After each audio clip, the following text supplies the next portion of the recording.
आज दिनांक 11 जुलै 2025 रोजी श्री प्रिया पवार, उपाध्यक्ष, शिक्षकेतर महामंडळ व प्रा. देविदास पंडागळे, विभागीय कार्यवाह, शिक्षकेतर महामंडळ यांच्या नेतृत्वाखाली शिष्टमंडळाने मुंबई विभागीय शिक्षण उपसंचालक श्री.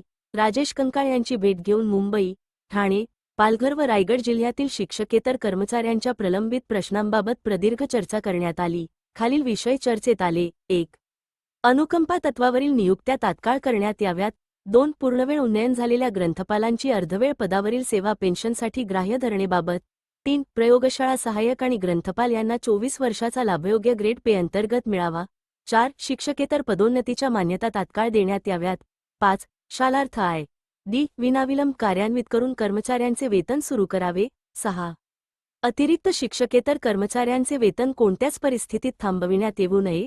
7. पेन्शन नी प्रस्ताव तातडीने मान्य करणे तसेच इतर कार्यालयीन कामास होणारा विलंब टाळण्याच्या सूचना कार्यालयांना द्याव्यात. वरील विषयांवर सकारात्मक चर्चा झाली व कार्यवाही करण्याचे आश्वासन उपसंचालकांनी दिले. श्री. सुनील खाडे, सरकार्यवाह, बृहन्मुंबई माध्यमिक व उच्च माध्यमिक शिक्षकेतर कर्मचारी संघटना.